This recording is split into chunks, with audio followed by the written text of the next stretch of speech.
2 episodes, and we have not yet let the legend stand.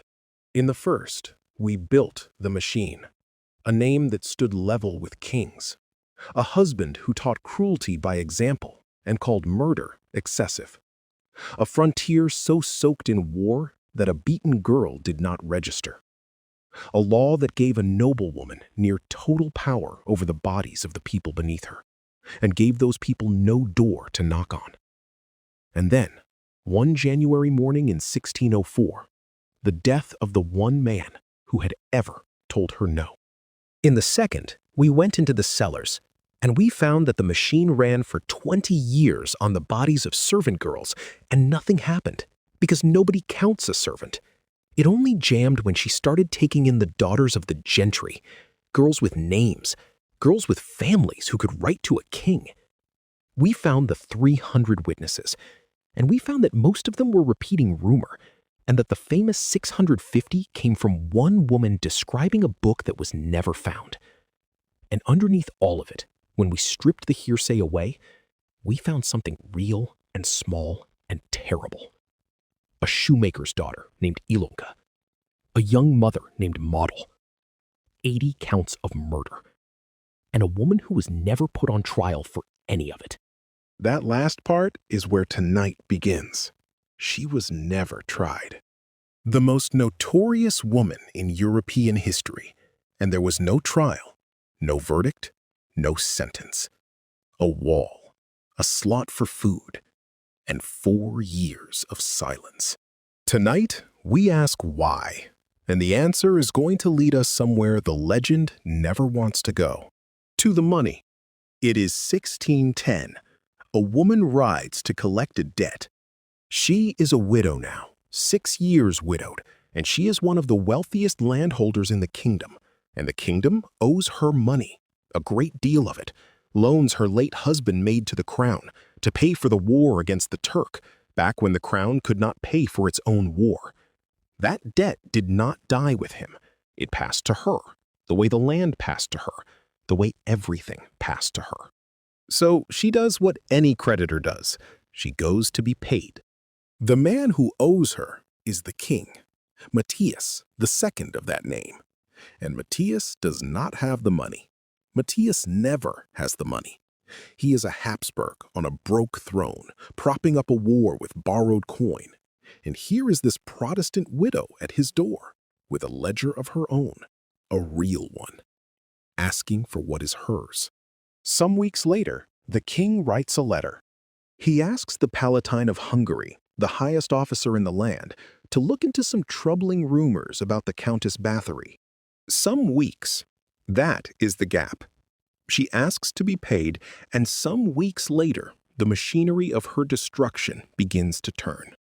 I want to be careful with you tonight, more careful than usual, because tonight is the episode where it would be easy to lie to you. And the lie is seductive in both directions. There is a version of this story where she is a monster, full stop, and the number is 650, and she bathed in blood, and justice found her. We spent 2 episodes taking that version apart. It is not true. But there is a second version, and it has become fashionable, and it is just as clean, and I do not fully trust anything that clean. In this version, she did nothing. She was innocent. A powerful widow with land the crown wanted and a debt the crown could not pay, and they invented the whole thing. The girls, the graves, the confessions, all of it, to take her property and cancel their debt.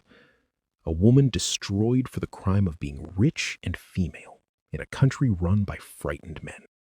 That version is powerful because most of its pieces are true. The debt was real. The motive was real. The trial was no trial. The confessions came out of torture. The most famous historians of her own country have argued exactly this. So tonight, we do the hard thing. We build that case, the case that she was framed, as strongly as it can be built. We bring in the money and the politics and the collapse of her family and the rotten legal process, and we make it stand up. And then we test it. We push on it and see what holds. Because the truth of Elizabeth Bathory is not that she was a monster, and it is not that she was innocent. The truth is worse than either, and it is this.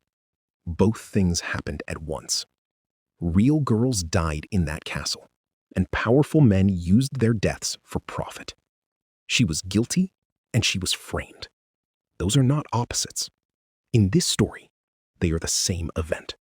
And at the end, we will follow her out of the grave, into the 200 years of invention that turned a Hungarian widow into a vampire. And we will ask the only question that finally matters. Not what she did, why we needed her to be so much worse.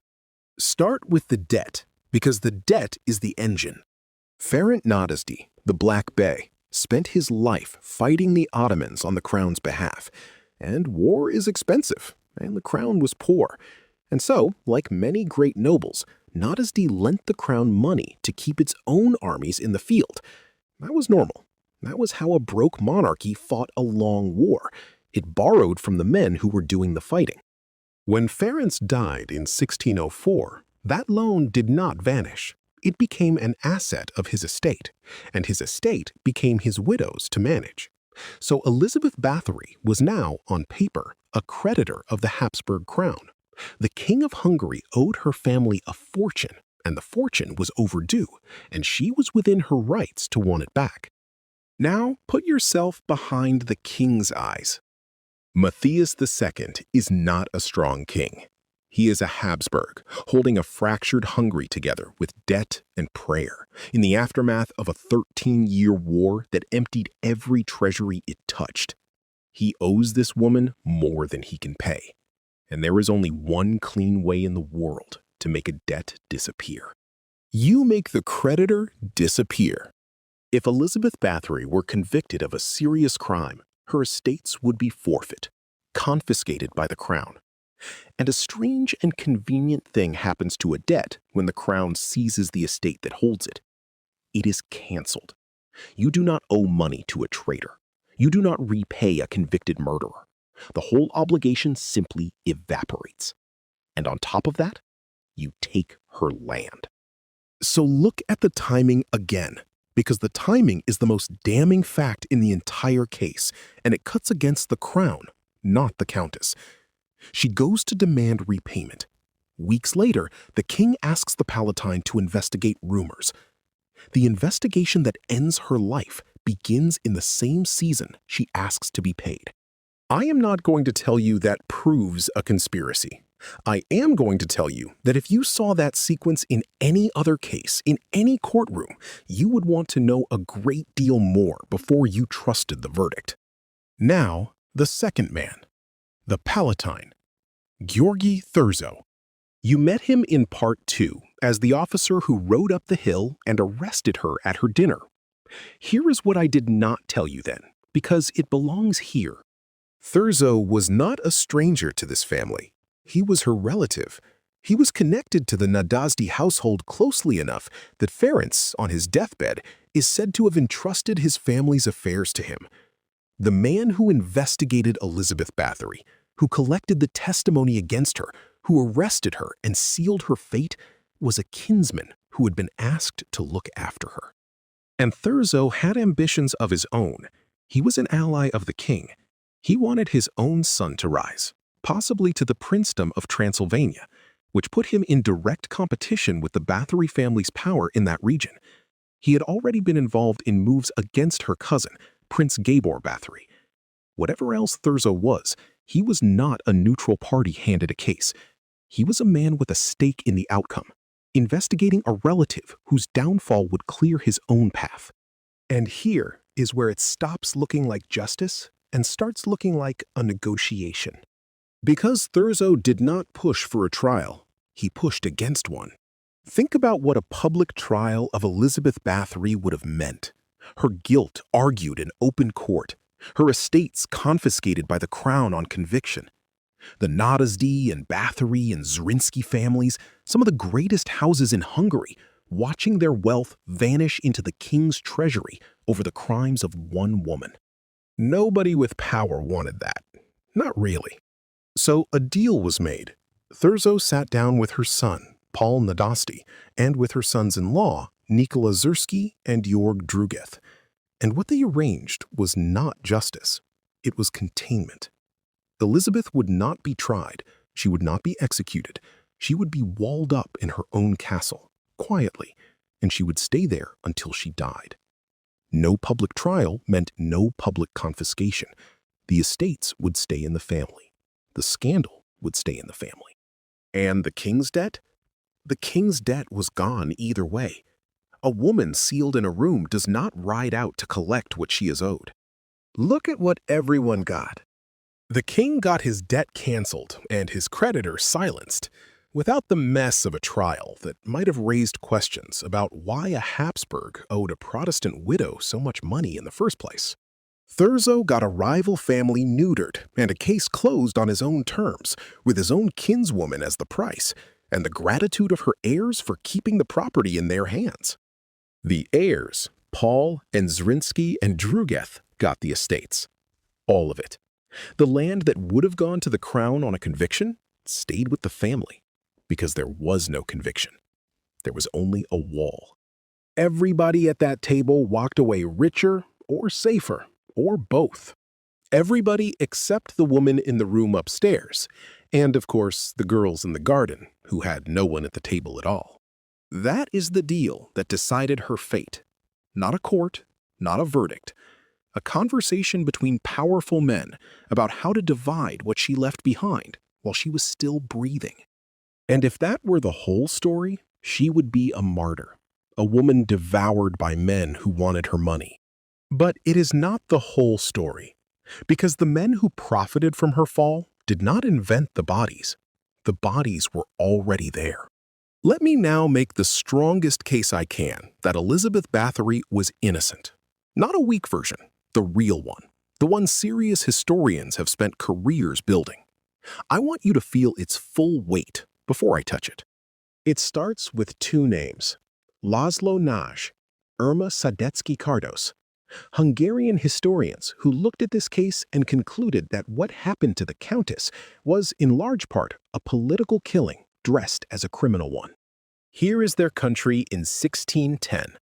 Hungary is broken into pieces, and the pieces hate each other. The Habsburgs, Catholic, hold the west. The Ottomans hold the center. And Transylvania, in the east, sits half-independent, leaning toward the Turk. Religion runs through all of it, like a fault line. The Habsburgs are pushing Catholicism back onto a country that has gone heavily Protestant, and the Bathories are a great Protestant house. Elizabeth was a Calvinist. In that world, on that map, her faith was not private. It was a side. It marked her as the other kind.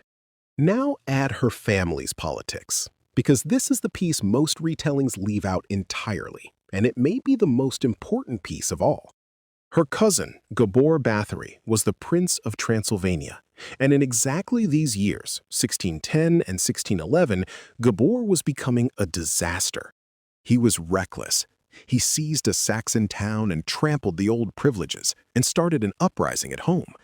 Then he marched on Wallachia and declared himself its prince, which was a direct insult to the Ottoman Sultan, who considered Wallachia his.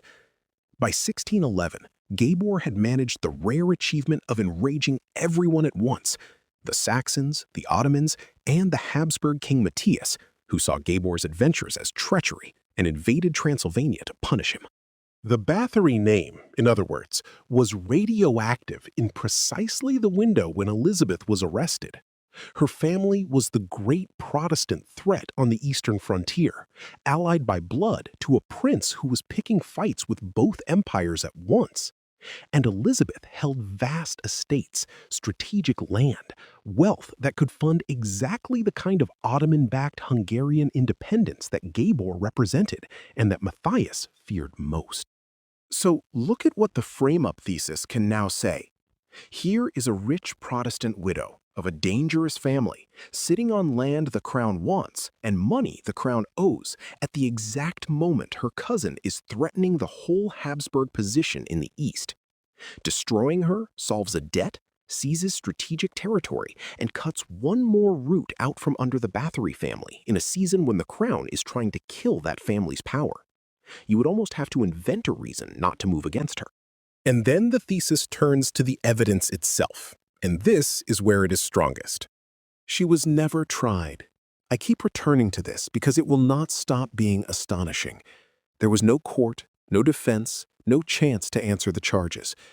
A trial would have required the Crown to present verifiable evidence and let her lawyers tear at it. They chose not to hold one. Ask yourself why you skip the trial when you are sure of your evidence. You skip the trial when you are not. The confessions came out of torture. The 4 servants who supplied the lurid details were tortured before they ever spoke by the men who already knew the answer they wanted. We covered this in part 2. Under torture, a human being will say whatever ends the pain. That is not evidence. That is an echo of the interrogator's own question, played back in a broken voice. And the numbers never held still. 37 from one accomplice, 50 from another, 650 from a servant describing a book nobody ever found, 80 in the formal charge. When the count of the dead swings from 37 to 650, depending on who is being hurt and how badly, you are not looking at a body count. You are looking at a story being negotiated in a torture chamber. Put it together, and the frame-up thesis stands up tall. A politically dangerous, religiously suspect, extravagantly wealthy widow whose death paid a king's debt and seized a rival's land. Condemned without trial on testimony extracted by pain, in numbers that made no sense, in the exact season her family was being dismantled across the whole kingdom. If I stopped here, you would close this episode certain she was innocent. So I am not going to stop here. Here is the first crack, and it is a bad one for the frame-up thesis. The complaints did not start with the debt. They started years earlier, and they came from a man with no stake in her money at all. In part 2, I mentioned a Lutheran minister named Magyari. Between 1602 and 1604, from the pulpit and at the court in Vienna, he was already denouncing her, publicly, naming what was happening in her houses. And here is the thing about the dates, 1602, 1604. Her husband was still alive in 1602. The debt crisis, the widow's demand for repayment, the whole financial motive, none of that exists yet. There is no land to seize because she is still a wife, not a widow.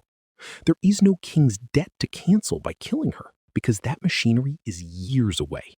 A frame-up needs a framer with a motive. In 1602, the men who would later profit had nothing yet to gain, and still the accusations were being spoken aloud by a clergyman in the capital. The story was already in the air before anyone had a reason to invent it. Second crack. Not all of the testimony came from the torture chamber. This is the piece the frame-up thesis has to hurry past, and I will not let it. We met these men in part 2. Benedek Deseo, who ran the household staff. Gergely Pastori, a court judge. Jakob Savasi. These were not peasants repeating a rumor, and they were not servants broken on the rack.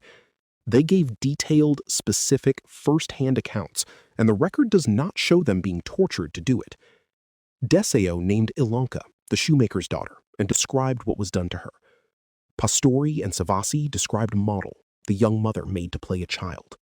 You can throw out every word the 4 tortured accomplices said. Throw it all out. Be as ruthless as the most skeptical historian alive. And you are still left with untortured witnesses close to the household, naming specific dead girls and describing specific deaths. The frame-up thesis explains the coerced confessions beautifully. It has no good answer for Benedek Deseo. Third crack, and this one dismantles the argument that gets used most often. She was never tried, people say, as if that alone proves conspiracy, as if the absence of a trial is the smoking gun. It is not. And to see why, you have to understand the law of her own country. There's a master's thesis, careful legal history, that lays this out. In royal Hungary in 1611, under the old law code, the aristocracy did not face justice the way commoners did. A high noble was in large part immune to the ordinary courts. When a noble was suspected of a crime, you did not haul them into a public trial. You held an inquest, you gathered testimony, and grave cases were resolved among the powerful, quietly, often by confinement. Her servants, who were commoners, got trials and executions, exactly as the law demanded for their station. She, a noble, got house arrest, exactly as the law tended to deliver for hers. In other words, the single most cited piece of evidence for the conspiracy, she was never tried, is not evidence of conspiracy at all. It is evidence of business as usual. A great noble being walled up instead of publicly tried was not the exception that proves a frame. It was the normal machinery of a system built to protect its own from public shame. The trial you keep waiting for was never coming, for anyone of her rank, guilty or innocent. So where does that leave us, honestly? It leaves us in the uncomfortable middle, which is the only place the evidence actually supports. The politics were real. The debt was real. The men who brought her down profited enormously and arranged her fall to keep her money in friendly hands and out of a courtroom. If she had been poor, if she had been Catholic, if her cousin had not been threatening two empires at once, the investigation might never have been pressed so hard, or at all. The machine that destroyed her was oiled with money and politics. That much the frame-up thesis gets right, and it is not a small thing to get right. But the girls were also real. Something genuinely evil happened in that castle, to real people with real names, and it was happening before the money ever became a motive, and it was described by witnesses who were never tortured to describe it. She was not a vampire, and she was not a martyr. She was a woman who did monstrous things, and who was then destroyed, not for the monstrous things, but for her land and her faith and her family's dangerous name. They did not frame an innocent woman. They framed a guilty one. They took a real crime, and they used it the way you use a tool to get something that had nothing to do with justice. The horror of Part 2 was that the killing was ordinary. The horror of Part 3 is that so was the injustice. Nobody in this story wanted the truth. They wanted the outcome. And the truth, the actual girls in the actual garden, was just the raw material everyone built their profit on. Allow me a moment of self-promotion, because this, right here, is the thing I cannot stop writing about. The moment when the truth stops mattering and the use of the truth takes over. When a real horror becomes a story that powerful people, or frightened people, or faithful people tell for reasons of their own. I wrote a book that lives in exactly that moment. It is called A Procession of Ashes. It begins in the year 1349 in Piacenza, in northern Italy, with the plague coming through, and a priest named Father Matteo burying the last of his flock.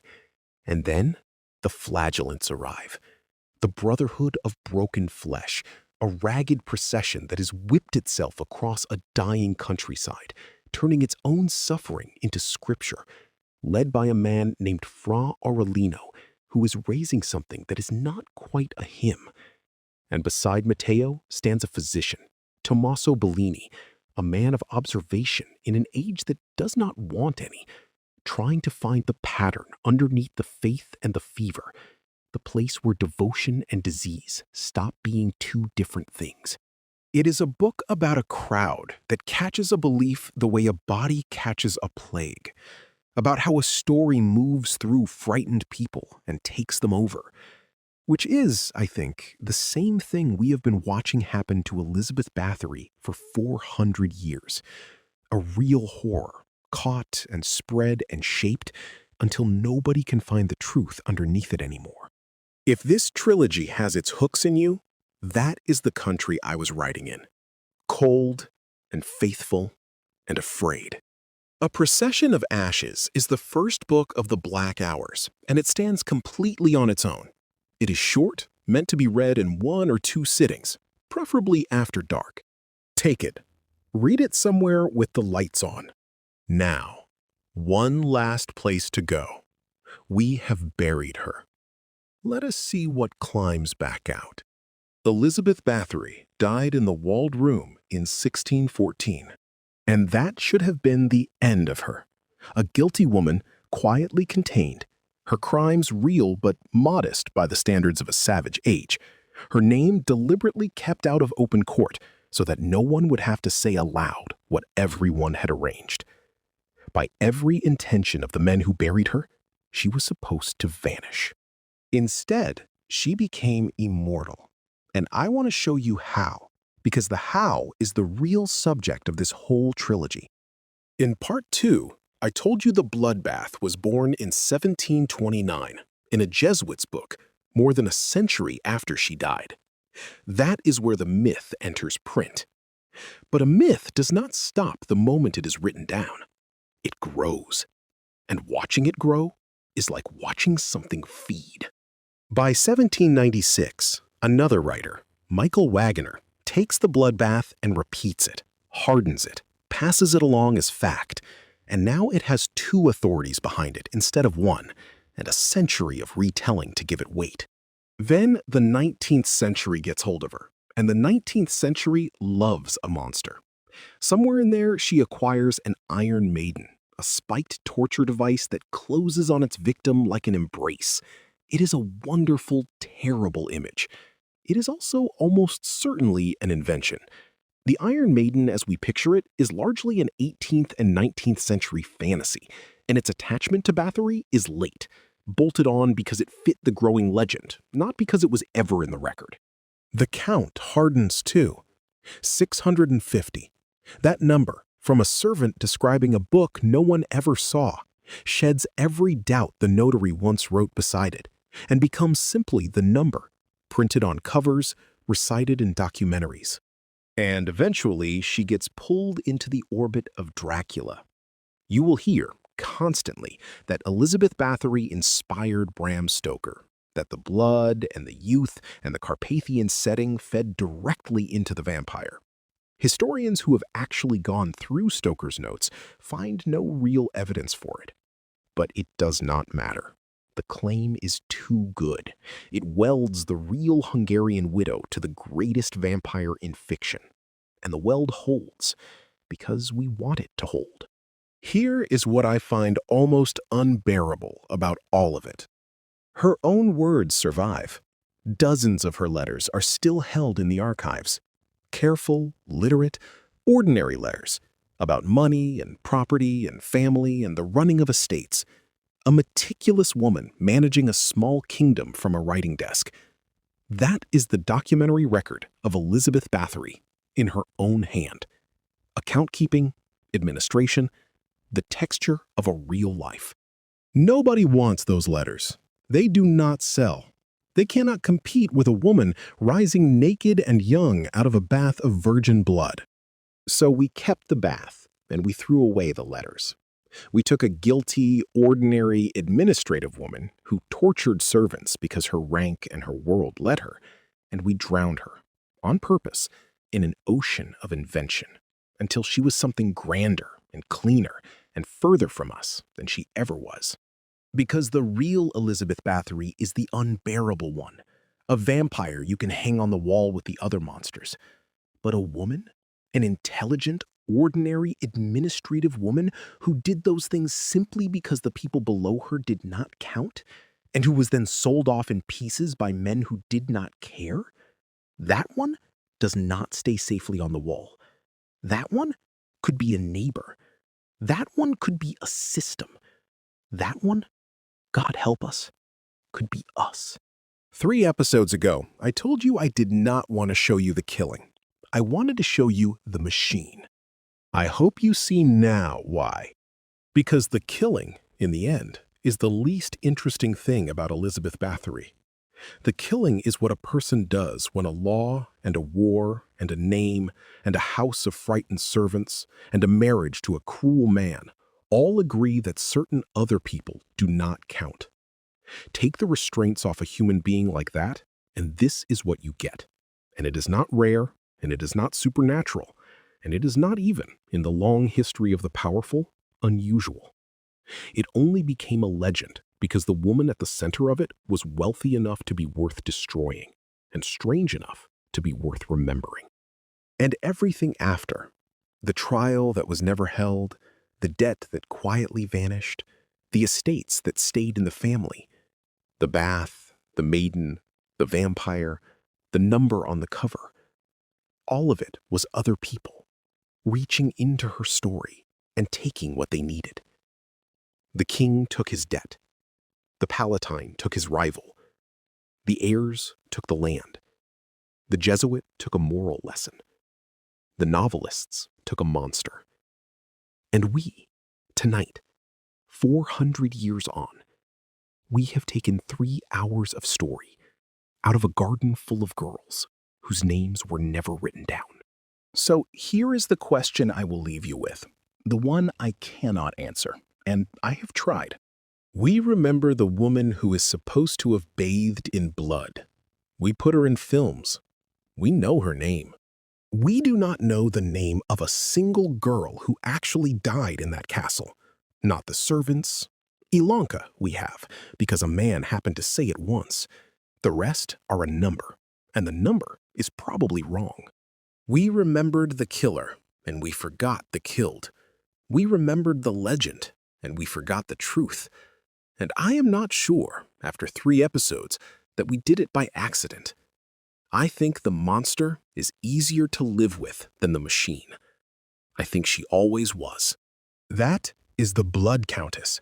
Not a vampire, not a martyr. A woman, a name, a debt, and a garden. And a story we have been telling ourselves for 400 years so that we would never have to look too closely at the parts of it that were ordinary. I am A.M. Blackmere. Thank you for listening to all 3 parts. And thank you for sitting with something this dark and this human all the way to the end.